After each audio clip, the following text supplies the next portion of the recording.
전화 착신을 이용해서 당내 경선 여론조사 결과를 왜곡 조작한 사례가 적발되는 등 지방선거와 관련된 여론조사의 문제점이 속속 드러나고 있습니다. 통신비가 저렴한 알뜰폰을 이용하는 사람들이 노인층을 중심으로 많이 늘고 있는데 주로 전화 권유로 판매가 이루어지다 보니 소비자 피해가 속출하고 있습니다. 전북 고창에서 AI가 발생한 지 100일이 넘었습니다. 사실상 종식 단계에 접어든 것 아니냐는 관측이 나왔지만 최근 다시 발병하며 방역당국을 긴장시키고 있습니다. 경주 보문단지 인근 농지가 주차장으로 불법 사용되면서 주민 불편이 커지고 있지만 당국은 형식적인 단속과 함께 원상 복구 명령을 내리는 데 그치고 있습니다. 네, 시청자 여러분 안녕하십니까? 4월 28일 월요일 아침 대구 MBC 뉴스투데이입니다. 네, 어제 이어서 오늘도 대구와 경북 지역에는 시간당 5mm 이상의 비가 내리고 있습니다. 이 비는 모레 오후까지 이어지겠고 비와 함께 바람이 약간 강하게 부는 곳도 있겠습니다. 정미호 기상캐스터입니다. 주말에 이어 오늘도 흐린 하늘 가운데 비가 오겠습니다. 현재 시간당 5mm 정도의 비가 오고 있는데요. 이 비는 모레까지 계속 이어져 대구와 경북 지역에는 30에서 60mm 정도, 경북 동해안에는 100mm 이상의 많은 양의 비가 오겠습니다. 또 이 비와 함께 바람이 약간 강하게 부는 곳도 있는 만큼 각종 시설물 관리에 주의해 주시기 바랍니다. 현재 대구의 아침 기온은 13.2도, 안동은 11.9도 가리키고 있는데요. 기온 자체는 낮은 기온은 아니지만 비와 함께 바람이 불면서 다소 쌀쌀함이 느껴지는 아침입니다. 대구의 낮 최고 기온은 15도, 안동은 14도가 예상됩니다. 내일도 기온은 크게 오르지 못하겠고 목요일부터 기온이 점차 오르기 시작하겠습니다. 날씨였습니다. 대구시와 경상북도가 세월호 침몰사고 희생자를 추모할 수 있는 합동분향소를 오늘부터 운영합니다. 대구시는 시민들이 세월호 침몰사고 희생자를 추모할 수 있도록 두류공원 안에 있는 안병근 올림픽 기념 유도관에 합동분향소를 설치해서 오늘 오전 9시부터 운영합니다. 경상북도도 경북도청 강당에 세월호 침몰사고 희생자를 추모할 수 있는 합동분향소를 설치해서 오전 10시 반부터 운영에 들어갑니다. 합동분향소는 경기도 안산 지역 합동연결식 당일까지 운영될 예정입니다. 전화 착신을 이용해서 당내 경선 여론조사 결과를 왜곡 조작한 사례가 적발되는 등 지방선거와 관련된 여론조사의 문제점이 속속 드러나고 있습니다. 현재 여론조사가 진행 중인 가운데 여론조사로만 후보를 결정하는 데는 한계가 있다는 지적이 제기되고 있습니다. 이상훈 기자가 보도합니다. 전화 여론조사의 가장 큰 문제점은 기술적으로 조작이 가능하다는 점입니다. 사용하지 않는 휴면 전화번호를 대량으로 구입해 지지하는 후보의 선거사무소나 휴대전화 등으로 착신 전환하는 방식이 대표적입니다. 새누리당 포항시장 경선 여론조사에서 한 후보가 이런 수법을 사용했다 적발됐습니다. 전화 여론조사 응답률이 거의 5% 미만이다 보니 인구수가 적은 지역일수록 조작의 피해는 더 커집니다. 4만 개 돌리면 1000명 정도가 응답을 해주거든요. 그렇죠.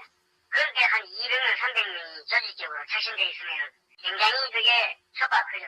본인의 유선 전화를 무선 전화로 착신하는 것은 불법이 아니지만 이 역시 여론조사에 영향을 줄 수 있는 편법입니다. 조직력이 있는 후보들일수록 유리한 이른바 조직동원 선거가 가능하다는 얘기입니다.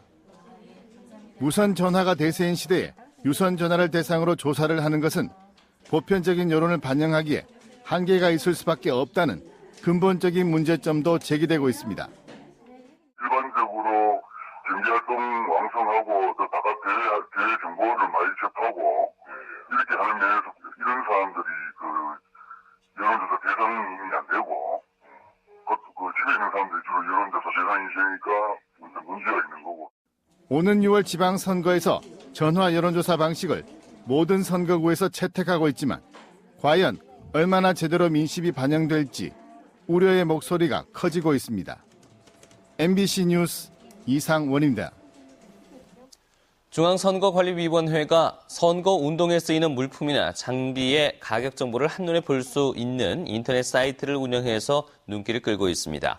중앙선거관리위원회는 선거운동 물품 가격 상승을 억제하고 정당이나 후보자의 물품 구매 편의를 제공하기 위해 올해부터 선거운동 물품 가격 정보 사이트를 운영하고 있는데 730여 개 업체 1000여 점의 물품과 장비가 등록돼 있다고 밝혔습니다.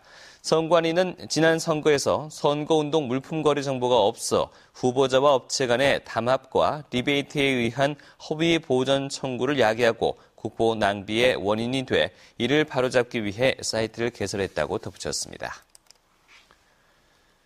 제16차 한중일 환경장관회의가 오늘과 내일 엑스코에서 열립니다. 이번 회의에서 우리나라는 미세먼지 등 대기오염물질 저감 필요성을 강조하고 구체적인 협력 방안을 마련할 것을 제안하는 한편 10월에 평창에서 열릴 제12차 생물다양성 협약 당사국 총회 성공 개최를 위해 협력할 것도 제안할 예정입니다. 또 앞으로 5년간의 우선 협력 분야가 선정되는데 우리나라는 대기질 개선 분야 신설을 포함한 9가지 우선 협력 분야를 제안할 방침입니다. 회의 첫날인 오늘은 윤성규 환경부 장관이 중국 환경보호부 부부장과 회담을 갖고 한중 환경협력 양해각서 개정을 협의합니다. 통신비가 비교적 저렴한 알뜰폰 이용자가 늘고 있습니다. 주로 노인층에서 찾고 있는데 전화 권유로 판매가 많이 이루어지다 보니 소비자 피해가 속출하고 있습니다. 권윤수 기자가 취재했습니다. 81살 마경숙 할아버지는 지난해 12월 한 업체로부터 통신비가 저렴한 알뜰폰을 공짜로 줄 테니 통신 상품에 가입하라는 전화를 받았습니다. 저희 통신사 지원으로 다인 받으셔서 마이너스 처리해드리기 때문에 아버님께서 수술적으로 내시는 단말기 대금 전혀 없으시니까 걱정 안 하셔도 되시고요. 그러나 개통 한 달 뒤 이용료 고지서를 받고는 깜짝 놀랐습니다. 단말기 값이 42만 6천 원으로 한 달에 11,800원씩 36개월 동안 내야 했기 때문입니다. 통지서 날라온다 보니까 요금만 왔는데 보니까 월 11,840원. 거기 무려 36개월. 알뜰폰 판매 사업자들은 주로 노인들에게 전화 권유 판매를 하고 있습니다. 정확한 정보 제공 없이 저렴한 통신비만 강조해 노인들이 쉽게 현혹될 수 있는데 지난 2012년부터 15개월 동안에만 전국에서 1,100여 건의 피해가 발생했습니다. 최근 2년 동안 한국소비자원으로 접수된 대구 경북 지역의 피해자는 8명인데 대부분 노인층이어서 피해를 당하고도 구제 요청을 하지 못한 경우가 더 많을 것으로 추정됩니다. 명의도용과 같은 2차 피해를 예방하기 위해서는 의심스러운 전화는 절대 개인정보를 유선상으로 알려주지 말아야 합니다. 한국소비자원은 피해가 발생했을 때는 14일 안에 업체로 청약 철회서를 내용 증명으로 보내야 한다고 설명했습니다. MBC 뉴스 권윤수입니다. 지난달 대구 경북 지역 어음 부도율이 전월에 비해 소폭 하락했습니다. 한국은행 대구경북본부에 따르면 지난달 지역의 어음 부도율은 0.14%로 전월보다 0.19%포인트 하락했습니다. 이는 인천, 경기 0.42%, 광주, 전남 0.29%, 부산, 경남 0.2% 등 다른 지역 어음 부도율에 비해 낮은 수치입니다. 신규 부도업체 수는 5개로 전월보다 2개 늘었고 신설 법인 수는 511개로 전월보다 24개 증가했습니다. 식약처 대구지방청은 나들이철을 맞아 대구와 경북 지역 고속도로 휴게소 안에 있는 식품 취급업소를 돌며 위생 상태를 점검합니다. 주로 점검하는 내용은 유통기한을 넘긴 제품을 쓰는지 여부와 냉동, 냉장 기준을 지키는지, 무신고 제품을 쓰는지 여부 등입니다. 특히 과거에 식품위생법 위반 이력이 있는 업소의 경우 더욱 꼼꼼하게 점검하기로 했습니다. 전북 고창에서 AI가 발생한 지 100일이 넘었습니다. 사실상 종식 단계에 접어든 것 아니냐는 관측이 나왔지만 최근 다시 발병하면서 방역당국을 긴장시키고 있습니다. 김건엽 기자가 보도합니다. 영주의 한 양계 농장입니다. AI 감염을 막기 위한 방역이 한창입니다. 지난 1월 전북 고창에서 AI가 발생한 이후부터 지금까지 매일 농장 소독과 방역을 하고 외부 감염을 막기 위해 방사에 키우던 닭들도 개사 안으로 모아놓았습니다. 최대한 외부 접촉을 자제를 하고 있습니다. 닭 입식은 5월 종식이 될 때까지는 외부 입식을 최대한 자제를 하기로 고속도로와 국도에 설치된 방역 초소도 차단 방역 활동을 계속하고 있습니다. AI 발병의 주 매개체인 겨울철새가 대부분 북상하고 날이 따뜻해지면서 AI는 사실상 종식 단계에 접어든 것으로 분석됐습니다. 하지만 최근 충북 진천과 울산 울주군에서 고병원성 AI가 다시 발병하며 긴장을 놓을 수 없는 상황이 됐습니다. 타 지역에서 지속적으로 발생이 됨에 따라 한번 그 차단 방역을 AI가 종식될 때까지 연장을 한번 검토해 볼 계획입니다. 지금 추세라면 AI는 6월 중순에야 종식 선언이 가능할 것으로 예상됩니다. 이번 AI로 지금까지 살처분한 가금류는 1285만 2천 마리, 피해액도 4천억 원을 넘어 최대 규모, 최장기간 기록을 갈아치울 것으로 보입니다. MBC 뉴스 김건엽입니다. 한 번에 10여만 원씩 했던 소아폐렴구균 백신 접종이 다음 달부터는 무료가 됩니다. 정부는 5월 1일부터 소아폐렴구균 백신을 국가 필수 예방 접종 사업에 포함시켜 전국의 각 보건소와 지정의료기관에서 무료로 맞을 수 있도록 했습니다. 무료 접종 대상은 2개월에서 5세 미만까지의 영유아와 만성질환을 앓거나 면역 저하 상태의 어린이입니다.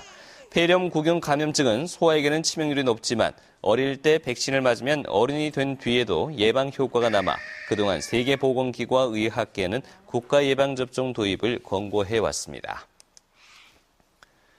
경북교육청은 일반계 고등학교 교육 역량 강화를 위해서 앞으로 3년 동안 해마다 50억 원을 지원합니다.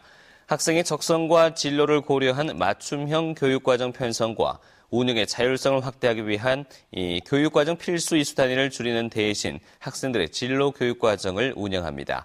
또 과학과 음악, 미술, 체육 분야 중점 학교를 확대해서 관련 대학 진학 희망자들의 전공 수학 능력을 높일 예정입니다.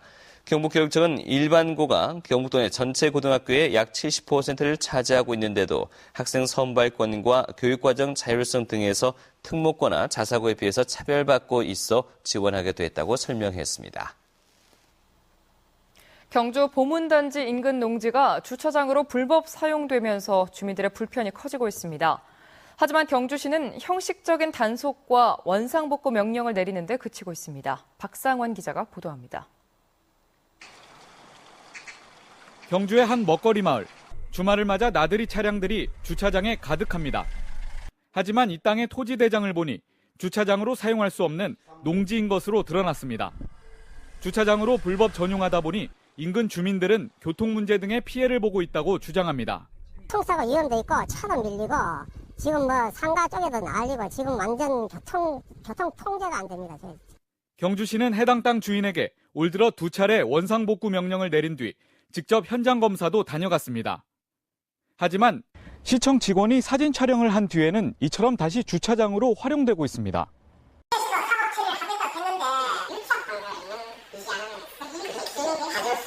농지법에 따르면 농지를 다른 용도로 사용한 경우 원상 회복을 명령할 수 있고 3년 이하의 징역이나 해당 토지가의 절반 이하에 해당하는 벌금에 처하도록 돼 있습니다. 복구 명령을 내립니다. 그래도 계속 행위자가 원상복구를 하지 않을 경우는 사법당국에 고발 조치를 하게 됩니다. 경상북도가 지난해 농지 불법 전용으로 적발한 28건 중 27건은 원상복구 처분을, 고발은 단 1건으로 처발 수위가 약하다 보니 농지의 불법 전용 행태는 계속되고 있습니다. MBC 뉴스 박상환입니다. 석가탄 신일을 앞두고 대구 소방안전본부가 사찰과 문화재, 화재 예방 활동을 강화합니다. 대구 소방안전본부는 석가탄 신일을 전후해 촛불이나 전기 등의 사용이 늘 것으로 보고 관계기관과 함께 문화재가 있는 사찰 등 101곳을 살펴 화재 위험 요인을 사전에 없애고 합동 소방훈련도 하기로 했습니다. 석가탄 신일을 전후해서는 화재 특별 경계 근무를 서고 화재 예방 캠페인을 벌이는 한편 사찰 주변에는 소방 차량도 배치할 계획입니다. 대구 여성가족재단은 근대 대구 여성의 이야기를 발굴하는 대구 여성 탐방로 개발 사업을 펼칩니다. 이를 위해 대구 여성가족재단은 오는 10월까지 매달 마지막 화요일 저녁 북성로 공구박물관에서 화요 세미나를 열어 근대 대구 여성에 대해 알아봅니다. 내일은 김종순 계명대 교수가 근대화의 담지자 대구 기생 이야기를 주제로 이야기를 들려줄 예정이고 오는 10월까지 각계각층에서 대구 여성에 대한 강의를 이어갈 계획입니다. 바리톤의 거장 레나토 브루손이 다음 달 3일 저녁 7시 30분 대구 오페라하우스에서 공연을 펼칩니다. 이번 공연은 이탈리아 라스칼라 아카데미 소속 솔리스트와 함께 라트라비아타와 라보엠, 토스카 등 유명 오페라의 아리아를 노래하는 갈라 콘서트 형식으로 진행됩니다. 바리톤 브루소는 지난 1961년 데뷔한 이후 이탈리아 밀라노 라스칼라 극장과 뉴욕 메트로폴리탄 오페라 극장 등 세계의 주요 오페라 극장에서 유명 지휘자들과 협연한 세계 최정상의 바리톤으로 평가받고 있습니다.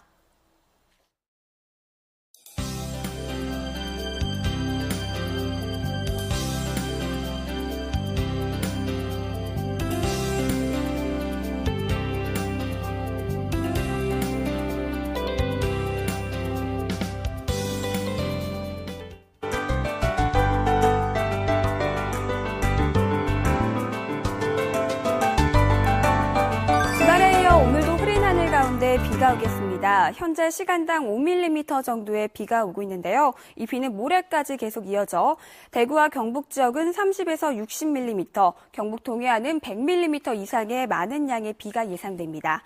현재 대구의 아침 기온은 13.2도, 안동은 11.9도 가리키고 있는데요. 기온 자체는 낮은 기온은 아니지만 비와 함께 바람이 불면서 쌀쌀함이 느껴지는 아침입니다. 낮 최고 기온은 대구 15도, 안동이 14도 선에 머물겠습니다. 오늘 우리 지역은 저기압의 영향으로 하루 종일 흐린 날씨 가운데 비가 오겠습니다. 또 이 비와 함께 바람이 약간 강하게 부는 곳도 있겠는데요. 각종 시설물 관리에 주의해 주시기 바랍니다. 현재 대구의 아침 기온은 13도 보이고 있고 낮 최고 기온은 15도 선에 머물겠습니다. 상주와 문경 11도, 구미는 13도 가리키고 있습니다. 한낮에는 대부분 지역 15도 예상됩니다.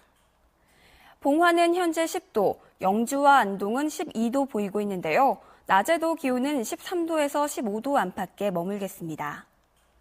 울진은 현재 12도 가리키고 있습니다. 낮 최고 기온은 13도가 예상됩니다. 바다의 물결은 0.5에서 4m로 매우 높게 일겠습니다. 수요일 낮 한때까지 비가 계속 이어지겠고 목요일부터는 기온이 점차 오르기 시작하겠습니다. 날씨였습니다.